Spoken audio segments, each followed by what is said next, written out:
पहा नवीन एपिसोड्स एकदम add free.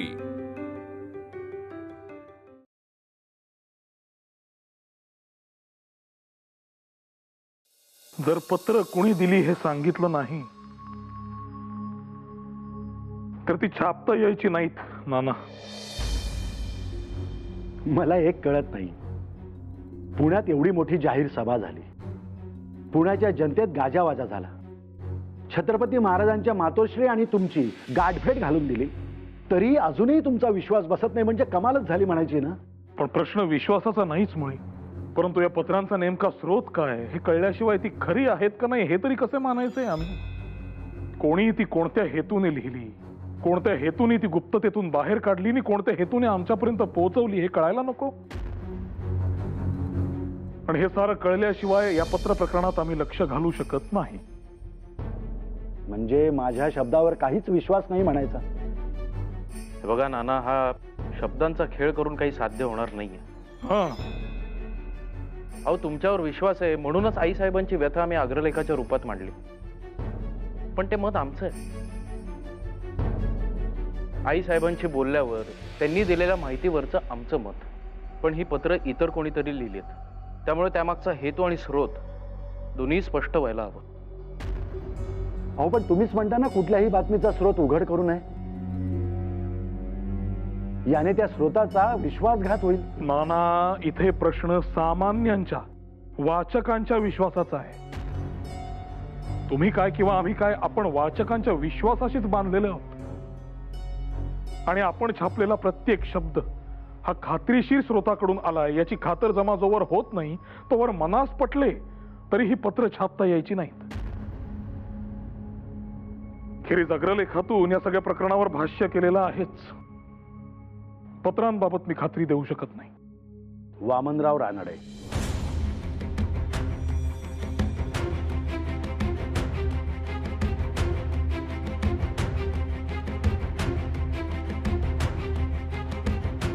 Vamanrao Ranade, Dnyanprakash वृत्तपत्राचे मालक?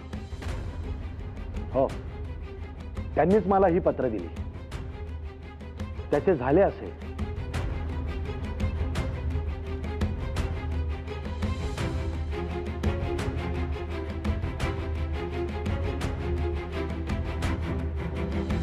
आता हा एक घास चिवचा। घास खाल्ला नाही ना मग चिवताई रुसून बसते बरं। आ करा चला आया, असं करून कसं चालेल हा? आणि घास खाल्ला नाही आणि भात संपवला नाही तर आमची कृष्णा मोठी कशी होणार? मग मी रागे भरी ना आता। आ करा। हे काय ते काय ग, कोण नाही खाते हा? आता एक मुलगी ताट एकदम स्वच्छ करणार आहे, हो की नाही? आणा वहिनी, राहू दे, आधीच तुमचे उपास चालू आहेत, त्यात आणखीन हे कुठे?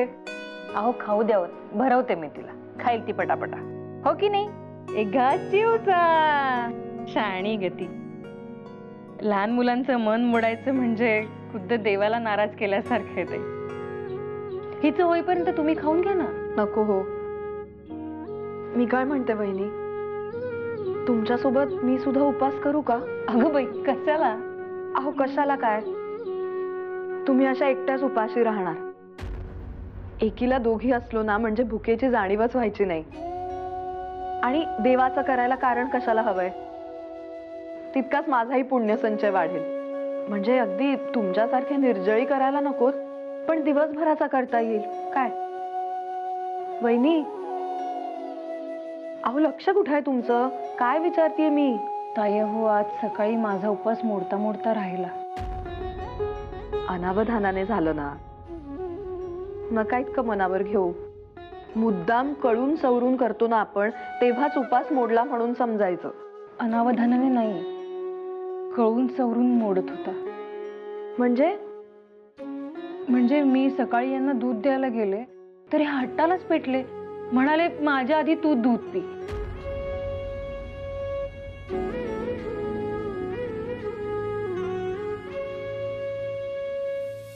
वहिनी, हे उपास मोडणं वगैरे ना फार मनावर नका घेत जाऊ तुम्ही। अहो, अखेरीस मोडला नाही ना उपास, मग झालं तर. आणि भाऊजींचं म्हणाल ना तर इतर वेळेस आपण काय खातो काय पितो याकडे कुठे लक्ष असतं आपल्या नवऱ्यांचं.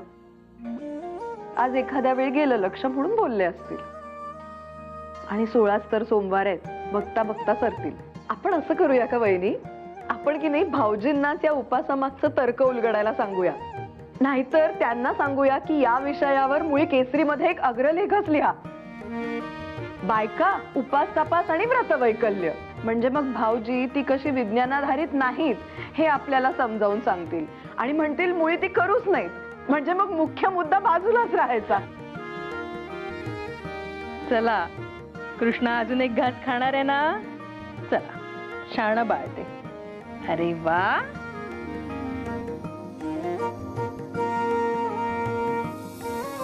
वामनराव, तुमचा या पत्रांशी कसा संबंध आला? मला या कोल्हापूर प्रकरणाचा सुगावा फार पूर्वीच लागला होता. मी मागावरच होतो की काही धागेदोरे मिळतात का, अशातच माझ्या हाती ही पत्र लागली. खरं सांगायचं तर हा दैवी संकेतच म्हणावा लागेल. ही पत्र माझ्या हाती लागली ती काही कारणामुळेच. बहुतेक देवाच्या मनात असावं की या पत्रातल्या मजकुराला मी महालाच्या भिंती बाहेर आणून जनतेसमोर मांडावं. ही पत्र म्हणजे घबाड होतं. त्यानंतर ही पत्र मी अनेकांना दाखवली, तशीच ती नाना भिडे यांनाही दाखवली. आणि ह्याच प्रकारे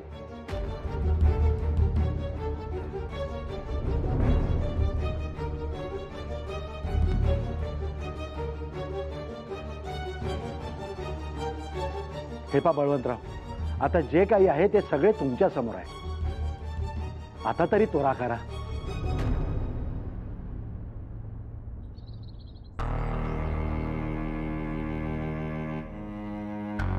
पण तरी मला शंका होतीच. कोल्हापूरच्या महाराजांचं हे प्रकरण दिसतंय तितकं सोपं नसणार. या पत्रांनी तर सिद्धच केलं जणू. काय अप्पा? सिद्ध म्हणजे काय? अहो, संशयाला आता काही जागाच उरली नाहीये. आणि केसरीकारांनी लिहिलं म्हटल्यावर प्रश्नच नाही. कसलीही बिडबाड न ठेवता केसरीकारांनी सर्व काही छापलंय. पण काय हो, कोणी पाठवली असतील ही पत्र? मला तरी वाटतंय राजवाड्यातनंच कोणीतरी ही निनावी पत्र लिहिलेली असतील. नाहीतर इतकी बित्तम बातमी कशी काय समजेल? पण एकंदरीतच केसरीकारांना हे प्रकरण फार जड जाणार आहे. अहो, गोरासाहेब काय गप्प बसायचा नाही. कदाचित खडी फोडायलाही जाऊ शकतील. कुणास ठाऊक आता काय घडणार आहे. पण येणारा काळ केसरीकारांसाठी खडतर असणार आहे एवढं नक्की. आमचे हे असे सांगत होते की पत्रात लिहिलंय त्याहून भीषण परिस्थिती आहे म्हणे महाराजांची. अगो बाई, हो का? काहीतरी बाई हा अघोरी प्रकार म्हणायचा. महाराजांनाच अशी वागणूक, मग आपल्यासारख्यांचं काय? आणि आमचे हे असेही म्हणत होते की याचा केसरीकारांवर बरा परिणाम होणार नाही. हो का?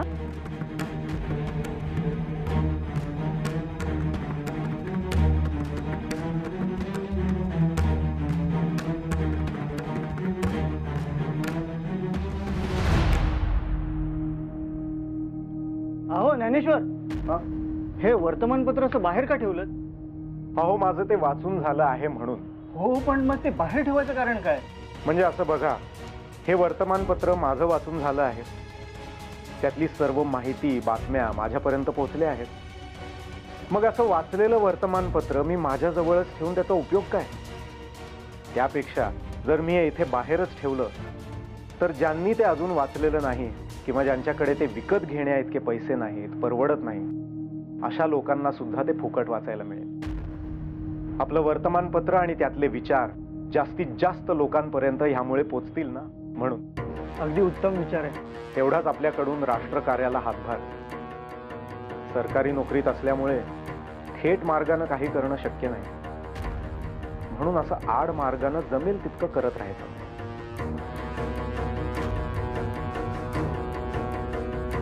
बळवंतराव, चला वाचत काय बसलाय? कार्यालयात जायचंय ना आपल्याला. बळवंतराव, अहो गोपाळराव, अहो केसरीकर आहात कुठे? अरे नाना, तुम्ही आज घरीच मोर्चा काढला आणि हातात केसरीचा अंक आणि चेहऱ्यावर ओसंडून वाहणारा आनंद. काय प्रकरण काय? तर अहो मी आनंदी आहेच, पण आजचा दिवस तुमच्यासाठी सुद्धा कमी आनंदाचा नाही बरे. का बरे? अहो बघा, जरा घराच्या बाहेर डोकावून बघा. अहो सगळीकडे फक्त केसरीची चर्चा सुरू आहे. ही सगळी कमाल तुमच्या लेखनाची बरं. कोल्हापूरचे प्रकरण केसरीत प्रसिद्ध झाल्यापासून केसरीचा खप म्हणे आता 2,500 वर गेलाय. अभिनंदन बरे. नाना, तुम्हाला केसरीचा वाढलेला खप दिसतोय आणि आम्हाला आमची वाढलेली जबाबदारी दिसते. असो, कोल्हापूर प्रकरण अनेकांच्या कानावर पोचले. तुमच्यासाठी याहून मोठा आनंद तो काय. अगदी खरंय, अगदी खरंय. राधाबाई साहेब सुद्धा खूप समाधानी आहेत हो. बर. अहो केसरीमुळे लोकांना कळले की कोल्हापुरात त्या राव बहादूर बर्वेंची काय कृष्णकृत्य सुरू आहेत ती. या सगळ्याचा हिशोब त्या राव बहादूर बर्वेंना चुकता करावाच लागणार आहे. तुम्ही बघाच बळवंतराव त्यांना कसा धडा शिकवत होते. तुमचा गैरसमज होतोय नाना. कोणालाही धडा शिकवण्यासाठी आम्ही काहीही छापित नाही. जे न्याय आहे तेच आम्ही छापतो बस. नाही नाही, माझ्या म्हणण्याचा तो उद्देश नव्हता. कृपया गैरसमज नसावा. येतो मी.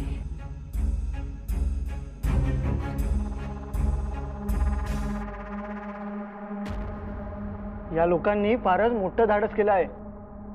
माधवराव काही गप्प बसणाऱ्यातले नाहीत. ते काहीतरी पाऊल उचलतीलच. शिवाय एका अर्थाने अप्रत्यक्षपणे ब्रिटिश सरकारवरही आरोप केल्यासारखं आहे. Not indirectly. डॅनियल साहेब, They have directly accused us. And now, they'll have to face the consequences.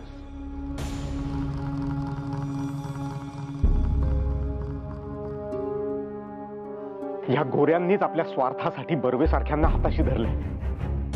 अहो संस्थानं खालसा केल्यामुळे 1857 साली बंड झालं होतं. त्यानंतर स्ट्रॅटेजी म्हणून त्यांनी संस्थानं खालसा करणं थांबवलं खरं, पण मग ताबा मिळवण्यासाठी हा मार्ग निवडला. कधी कधी खरंच मनात येतं या जुलमी सत्तेविरुद्ध आपणही 1857 सारखं बंड पुकारायला हवं. हळू बोला किंवा बोलूच नका. तुम्ही म्हणाला होतात ना या कार्यालयाच्या भिंतींना देखील कान आहेत म्हणून. हे बघा, क्रांती वगैरे आपलं कामच नाही. आपल्याला हे क्रांती किंवा बंड झेपणारच नाही. आपल्या आवाक्यातच नाहीये हे सगळं. अहो पण म्हणून काय आपण काहीच करायचं नाही. आपण सामान्य माणसं, त्या सरकारी नोकर. सोडा हे विचार ज्ञानेश्वर.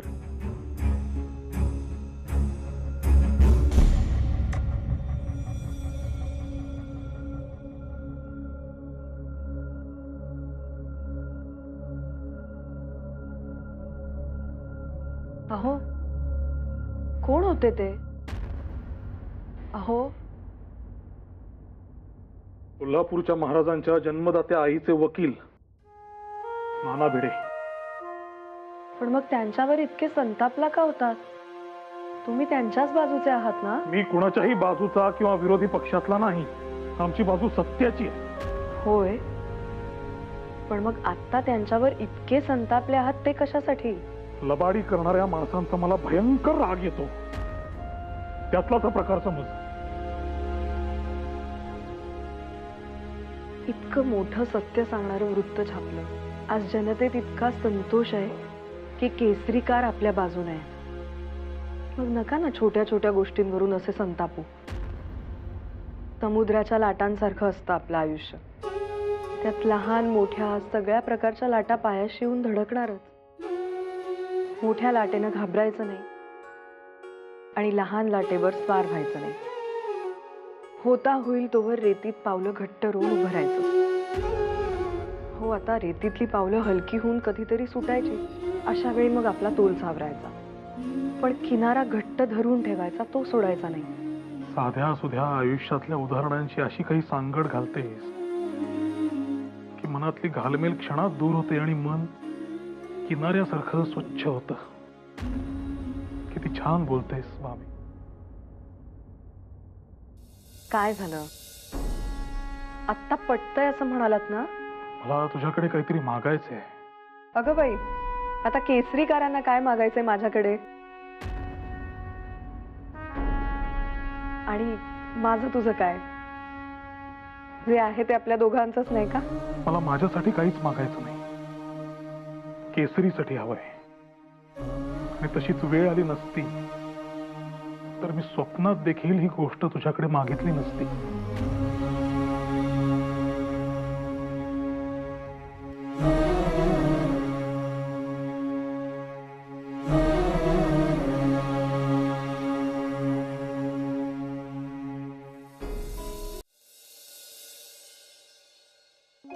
अगं बाई, जानकी काकू किती दिवसांनी आलात? मी मगाशीच म्हटलं यशोदा बहिणींना, काकूंची फेरी नाही झाली बऱ्याच दिवसात. हो, घ्या पाणी घ्या. दे बाई दे. तब्येत बरी आहे ना तुमची? मला काय धाड भरलीये? हो तसं नव्हे, बऱ्याच दिवसांनी आलात म्हणून विचारलं. तुमच्या घरच्यांची तोंड आंबट होतात मला बघ. मग म्हटलं कशाला जावा दळबद्री चेहरा घेऊ. नका ना असं बोलू. आम्ही कधी काही वावगं बोललोय का तुम्हाला? नाही ग, पण नाही आवडत ना ग लोकांना असं विधवेने येणं, बोलणं, वागणं, हसणं. मग कशाला ना उगत क्लेशाचं कारण बना, म्हणून नाही आले. तुम्ही नका त्यांचं बोलणं मनावर घेऊ. आमच्या सासूबाई प्रेमळ आहेत खरं तर, पण राहू दे ग. हे बघ, गप्पांच्या नादात विसरलेच मी कशासाठी आले ते. तुमच्यासाठी हा खरवस बनवून आणलाय. अगं बाई, खरवस? किती दिवसांनी.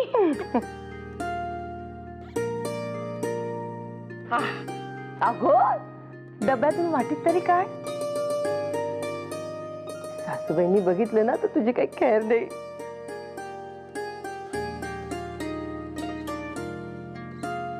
अहो, लगेच काही इतकं गंभीर नकोय व्हायला. मनात आलंय ना, इच्छा झालीये ना, मग पटकन खाऊन टाका. आतून वाटी आणा म्हणजे झालं. काय? नाही नको, नंतर खाईन ना. काकू आल्यात ना, खरवस काय पळून चाललाय का? काकूंशी गप्पा मारते आणि मग नंतर खाईन. संसारात पडलं की मुरड घातलेल्या करंजी सारखं आयुष्य जगावं लागतं ना.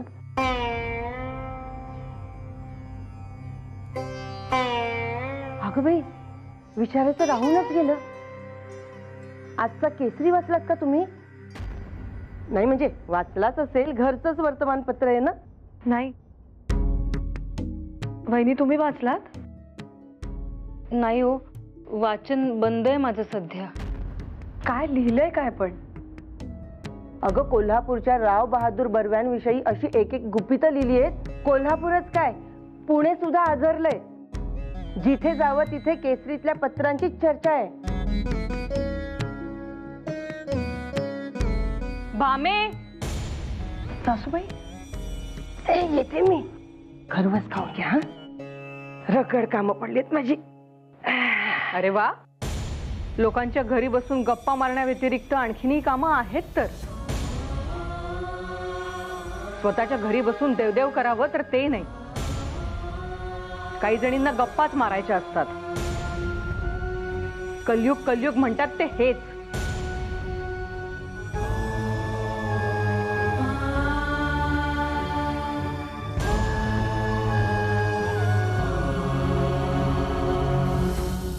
बरं, सोमवार पेठेतल्या ह्या बांधकामाची नोंदी आहे, त्याचं काय झालं परवाना?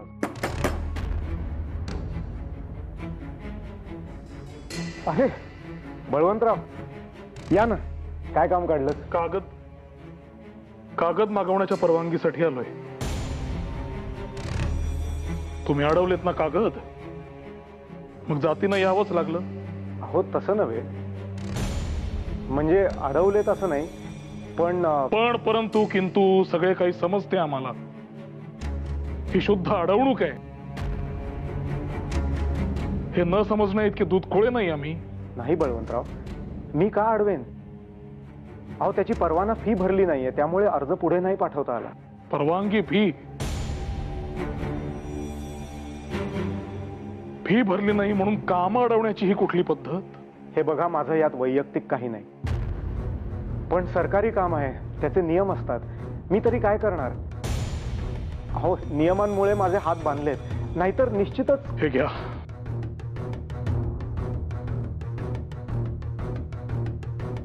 आणि कागदाचं काम पुढे सरकावा. हे काय? नाही बळवंतराव, अहो नगद भरावी लागते आणि ही काही सराफी पेढी नाही याचं मोल करायला. मोल करू शकतही नाही. पैशात मोल करता यावेत इतके स्वस्त दागिने नव्हेतच हे. आता 2 दिवसांपुरते ठेवायला आणलेत. तेवढं कागदाचं काम पुढे सरकवा.